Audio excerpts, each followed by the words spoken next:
بسم اللہ الرحمن الرحیم۔ السلام علیکم۔ پاکستان کی تاریخ میں پہلی دفعہ ایک ہی ساتھ 7 لوگوں کو پھانسی پہ چڑھا دیا گیا۔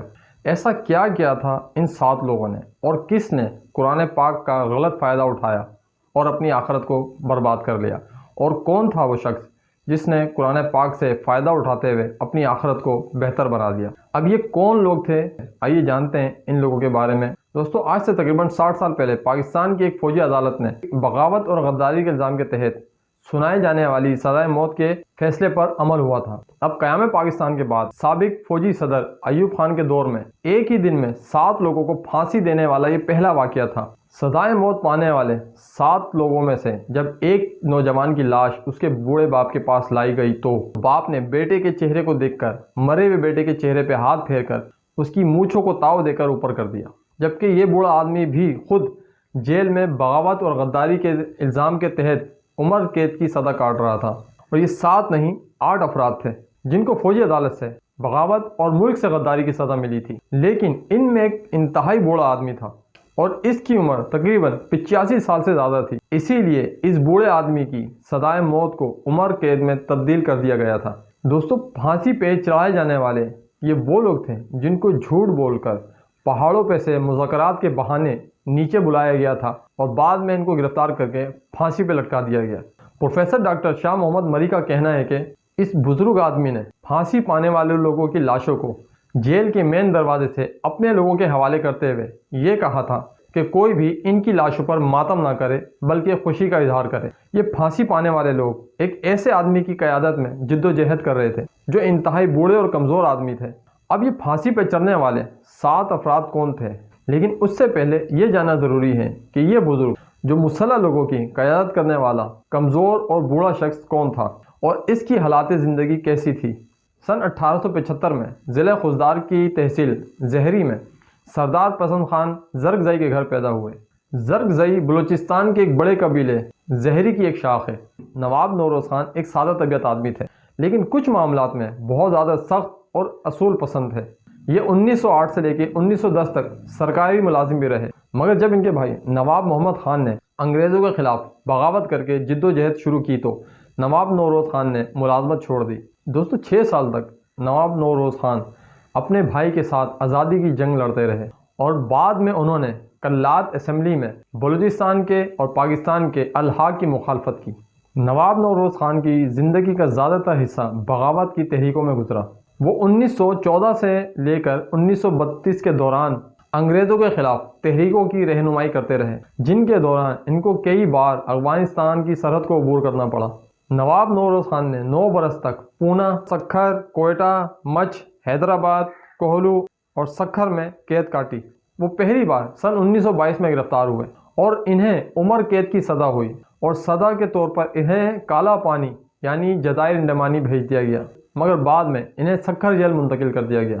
سکھر جیل میں ان کی دوستی ایک ملا مہر نامی سندھی سے ہوئی جو جیل میں دھوبی تھا۔ اب ملا مہر نامی شخص نواب نوروز خان کی شخصیت سے بہت زیادہ متاثر ہوئے تھے۔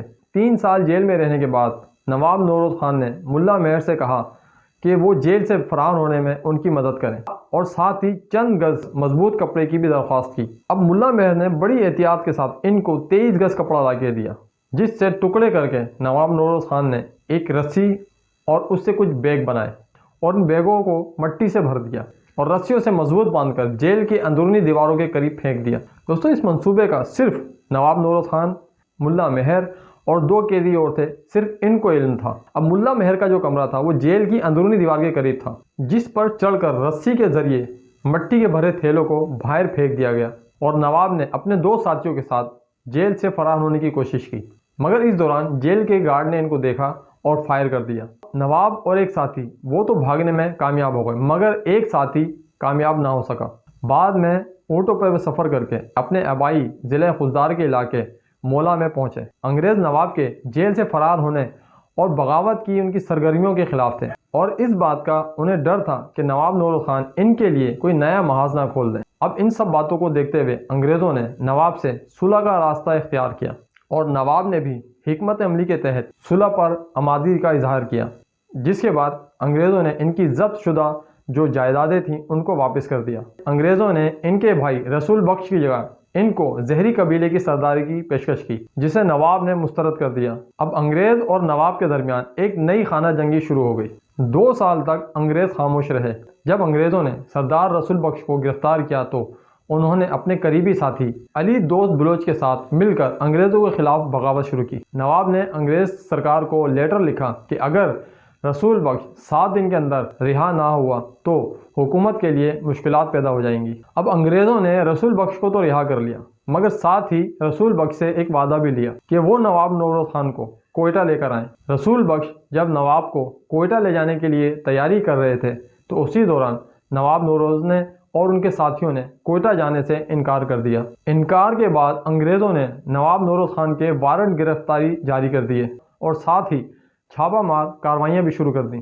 قیام پاکستان سے پہلے بلوچستان 2 حصوں پہ مشتمل تھا۔ کوئٹہ، چاغی، بولان، سبی، نصیر آباد کے علاوہ ڈیویڈ لائن تک انگریز سرکاروں کی حکمرانی تھی، جو کہ برٹش بلوچستان کہلاتے تھے۔ ان علاقوں کو انگریزوں نے خان آف کلات سے لیز کے اوپر حاصل کیا تھا، جبکہ باقی علاقے ریاست کلات کا حصہ تھے اور یہ حصہ خان آف کلات کی زیر نگرانی تھا۔ نواب نوروز خان اپنے کردار اور جد و جہد کی وجہ سے اپنے علاقے میں قابل احترام انسان تھے، جس پر ان کو ریاست کلات میں ایوان بالا دارالعمرہ کا رکن بھی منتخب کیا گیا تھا، جہاں انہوں نے بلوچستان کے اور پاکستان کے ساتھ الحاق کی مخالفت کی تھی۔ جب عسکر مرزا کے دور میں انہیں خان کلات میر احمد یار خان نے طلب کیا تو کلات کے لیے وہ ایک بہت بڑا لشکر اپنے ساتھ لے کر نکلے۔ نواب نوروز خان کلات سے ملاقات کرنے کے بعد جب اپنے علاقے کے لیے واپس روانہ ہوئے تو خان آف کلات کو گرفتار کر لیا گیا۔ 1 یونٹ کے خلاف پہلے ہی بلوچستان میں بے چینی پائی جا رہی تھی۔